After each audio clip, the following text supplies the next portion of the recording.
America के पूर्व राष्ट्रपति बिल क्लिंटन जब भारत आए थे तो ताजमहल को देखने के बाद उन्होंने कहा था, आज मुझे एहसास हुआ इस दुनिया में दो ही तरह के लोग हैं, एक वो जिन्होंने ताज देखा है, दूसरे वो जिन्होंने ताज नहीं देखा। होंगी इस दुनिया में एक से बढ़कर एक खूबसूरत इमारतें, लेकिन ताज जैसी कोई नहीं, क्योंकि इसकी बुनियाद में एक बादशाह ने अपना दिल रखा है। आज इस वीडियो को आखिर तक ज़रूर देखना। आप ताजमहल के बारे में 22 ऐसी बातें जानोगे जो शायद ही आपने पहले कभी सुनी होंगी। नंबर 22। हज़ारों टूरिस्ट जो ताजमहल देखने आते हैं वो ये नहीं जानते कि जो वो सामने देख रहे हैं वो ताजमहल का पिछला हिस्सा है। दरअसल जो शाही दरवाज़ा है वो नदी के किनारे दूसरी तरफ है। आज ज़्यादातर टूरिस्ट ताज को वैसा नहीं देख पाते जैसा कि शाहजहां चाहते थे। मुगल काल में ताज तक पहुंचने के लिए नदी ही मुख्य रास्ता थी। ये एक तरह का हाईवे था। बादशाह और उनके शाही मेहमान नाव में बैठकर आते थे। नदी के किनारे एक चबूतरा हुआ करता था। नदी बढ़ती गई और वो बहुत पहले ही नष्ट हो गया। बादशाह और उनके मेहमान उसी चबूतरे से ताज आया करते थे। नंबर 21। ये कहा जाता रहा है कि शाहजहां ने ताजमहल बनाने वाले मजदूरों के हाथ कटवा दिए थे, लेकिन ये बात एक अफवाह जैसी लगती है, क्योंकि इस बात का कोई प्रमाण मौजूद नहीं है। बहुत से इतिहासकारों का मानना है कि शाहजहां ने मजदूरों और कारीगरों को जिंदगी भर की पगार देकर उनसे एक करारनामा लिखवाया था कि वो ऐसी कोई दूसरी इमारत नहीं बनाएंगे। नंबर 20। ताजमहल की जो 4 मीनारें हैं ये बिल्कुल सीधी नहीं खड़ी हैं, बल्कि चारों बाहर की ओर हल्की झुकी हुई हैं, और इन्हें ऐसा ही बनाया गया था ताकि भूकंप जैसी आपदा आने पर अगर ये गिरे भी तो बाहर की ओर गिरें और मुख्य मकबरे को कोई नुकसान ना पहुंचे। नंबर 19। कुतुब मीनार भारत की सबसे ऊंची मीनार है, लेकिन शायद आपको जानकर हैरानी हो, ताजमहल की ऊंचाई कुतुब मीनार से भी ज़्यादा है। ताजमहल 73 मीटर ऊंचा है, जबकि कुतुब मीनार की ऊंचाई 72.5 मीटर है। नंबर 18। दुनिया में जितनी भी ऐतिहासिक इमारतें मौजूद हैं उनमें से सबसे सुंदर कैलीग्राफी ताज पर हुई है। जैसे ही आप ताज के बड़े दरवाजे से अंदर जाते हो, दरवाजे पर लिखा ये सुलेख आपका स्वागत करता है। हे आत्मा, तू ईश्वर के पास विश्राम कर, ईश्वर के पास शांति के साथ रहे और उसकी परम शांति तुझ पर बरसे। ये कैलीग्राफी थुलूट लिपि में है। इस कैलीग्राफी को डिज़ाइन करने वाले का नाम अब्दुल हक था, जिसे ईरान से बुलाया गया था। शाहजहां ने उसकी चकाचौंध कर देने वाली कला को देखते हुए उसे अमानत खान नाम दिया, उपाधि के तौर पर। नंबर 17। जिस वक्त शाहजहां बादशाह बने वो मुग़ल सल्तनत का सबसे सुनहरा दौर था, या यूं कहें शाहजहां का ज़माना मुग़ल हुकूमत की बसंत जैसा था। चारों तरफ अमन और खुशहाली थी। प्रजा के लिए बादशाह का हुक्म ही सबसे ऊंचा होता था। शाहजहां की बादशाहत में लड़ाइयाँ नहीं होती थी। वो ज़बरदस्त शान व शौकत ऐशो इशरत का दौर था। बादशाह को बड़ी बड़ी इमारतें बनवाने का शौक़ था। उन्होंने मुग़ल वास्तुकला के साथ भारत के प्राचीन इतिहास को मिला दिया था। नंबर 16। ऐसी भव्य इमारत दुनिया ने पहले कभी नहीं देखी थी। इसके लिए सफ़ेद संगमरमर राजस्थान के मकराना से लाया गया था। जेड और क्रिस्टल चाइना से मंगवाया गया था। लैपिस लाजुली अफ़गानिस्तान से आया था। टर्कोइस तिब्बत से, जैस्पर पंजाब से, सैफायर श्रीलंका से और कार्नेलियन अरब से आया था।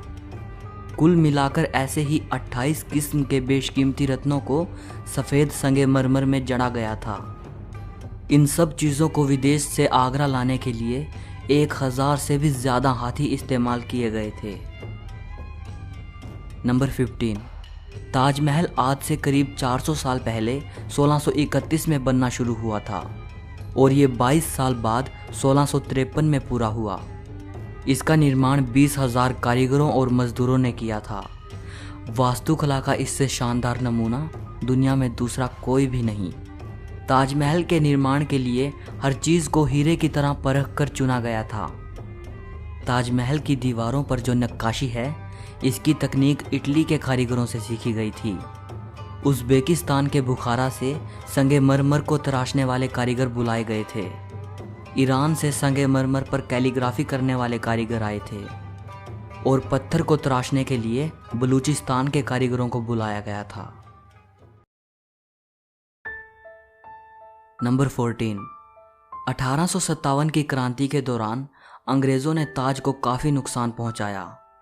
उन्होंने लैपिस लाजुली जैसे कई बेशकीमती रत्नों को ताजमहल की दीवारों से खोदकर निकाल लिया था। नंबर 13। ताजमहल के मुख्य गुंबद का जो कलश है, किसी ज़माने में वो सोने का हुआ करता था। 19वीं सदी की शुरुआत में सोने के कलश को बदलकर कांसे का कलश लगा दिया गया। नंबर 12। दावे के साथ नहीं कहा जा सकता कि ताजमहल को किसने डिज़ाइन किया था, लेकिन यह कहा जाता है कि 37 लोगों की एक टीम ने मिलकर ताजमहल का नक्शा तैयार किया था। ये 37 वास्तुकार दुनिया के दूर दूर के कोनों से बुलाए गए थे। नंबर 11। ताजमहल की नींव बनाते समय ताज के चारों ओर बहुत से कुएं खोदे गए। इन कुओं में ईंट पत्थर के साथ साथ आबनूस और महोगनी की लकड़ियों के लट्ठे डाले गए। ये कुएं ताज की नींव को मजबूत बनाते हैं। आबनूस और महोगनी की लकड़ियों में ये खासियत होती है कि इन्हें जितनी नमी मिलती रहेगी, ये उतनी ही फौलादी और मजबूत रहेंगी। और इन लकड़ियों को नमी ताज के पास बहने वाली यमुना नदी के पानी से मिलती है। यमुना के पानी का स्तर हर साल घट रहा है और लकड़ियों में नमी की कमी आ गई है। यही वजह है कि सन 2010 में ताज में दरारें देखी गई। नंबर 10। 1653 में जब ताज बनकर तैयार हुआ था, उस समय इसके निर्माण की कीमत करोड़ों में आंकी गई थी। उसी हिसाब से अगर आज ताज बनवाया जाए तो इसे बनाने में कम से कम 57 अरब 60 करोड़ रुपए लगेंगे। नंबर 9।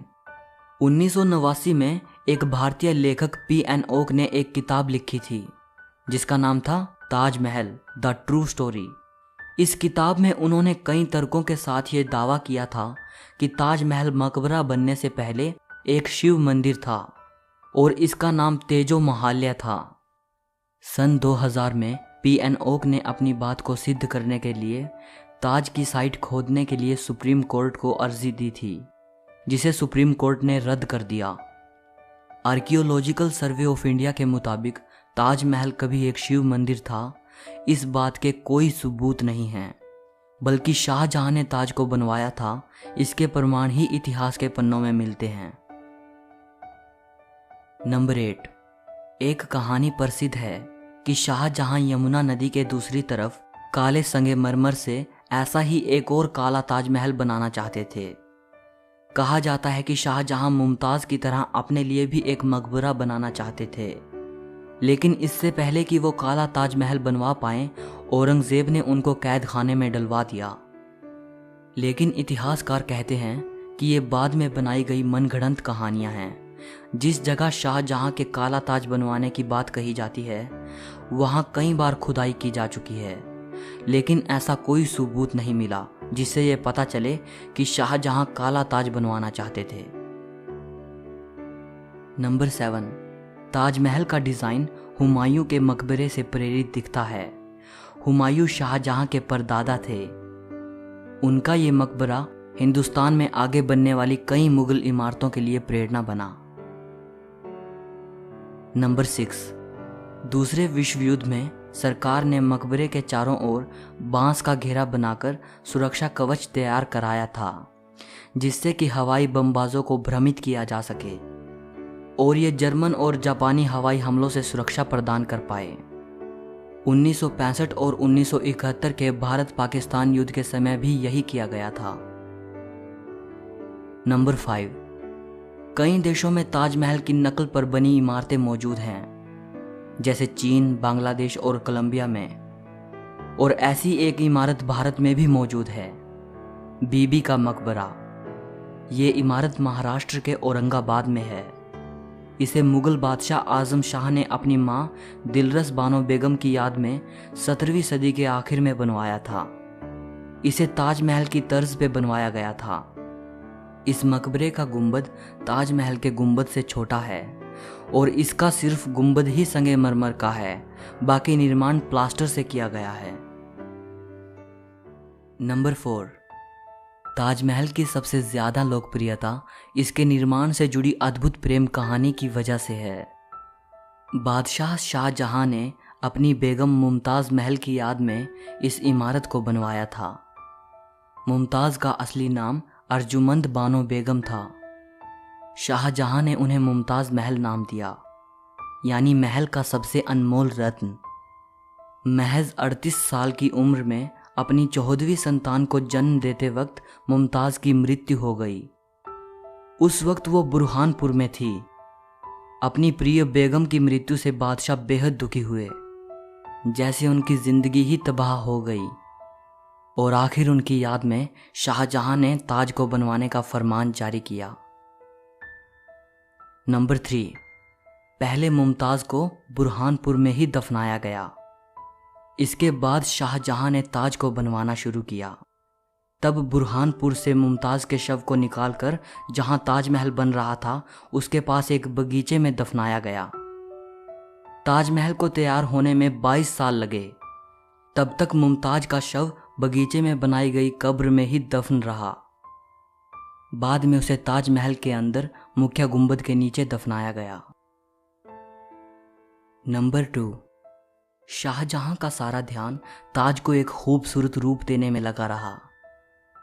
इसी बीच शाहजहां के ही बेटे औरंगजेब ने आगरा पर हमला कर अपने पिता को कैद कर लिया। शाहजहां से पूछा गया कि वो क्या चाहते हैं, तो उन्होंने कहा कि उनको ऐसी जगह पर कैदी बनाकर रखा जाए जहां से वो सीधे ताज को देख पाएं, और उनकी ये ख्वाहिश पूरी कर दी गई। कैद में रहते हुए भी शाहजहां हर वक्त ताज को देखते रहते, और वहीं उन्होंने अपनी जिंदगी की आखिरी सांस ली। मृत्यु के बाद उन्हें मुमताज के साथ ही ताजमहल में दफनाया गया। एक हारे थके बादशाह को भी अगर किसी ने गिरने नहीं दिया तो वो मुमताज के लिए उनका बेपनाह प्यार ही था। जिस लगन से प्यार की ये अनोखी निशानी बनकर तैयार हुई, उसकी मिसाल आज पूरी दुनिया के सामने है। नंबर 1, कवि रविंद्रनाथ टैगोर ने ताजमहल के बारे में लिखा है, वक्त के गाल पर एक आंसू, हमेशा हमेशा के लिए। उन्होंने ताज की छवि वक्त के गाल पर एक थमे हुए आंसू के रूप में बयान की है। शाहजहां जानते थे कि ये दौलत, ये ताकत और ये शान शौकत एक दिन सब खत्म हो जाएगा। उन्होंने सोचा कि कुछ ऐसी यादगार चीज बनाई जाए जो हमेशा रहे, और शाहजहां ने अपनी प्रिय की याद में ताज को बनवाया। आज बादशाह नहीं रहा, उनकी हुकूमत नहीं रही, और उसकी सल्तनत को भी खत्म हुए कई ज़माने गुजर गए। बस एक ताज है जिसने बादशाह की सदियों पुरानी प्रेम कहानी को खुद में संजोए रखा है।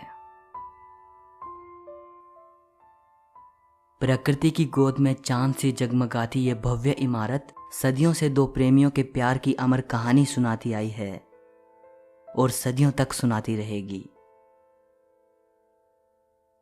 सो इस वीडियो के लिए इतना ही। अगर आपको ये वीडियो पसंद आई हो तो लाइक और शेयर ज़रूर करना। ताजमहल के बारे में या इस वीडियो के बारे में आपकी जो भी राय हो कमेंट में बताइएगा। और अगर आप हिस्ट्री और फिलॉसफी से जुड़ी ऐसी ही अमेजिंग वीडियोस देखना चाहते हो तो चैनल को सब्सक्राइब करके घंटी को दबा देना। सो मिलते हैं अगली वीडियो में।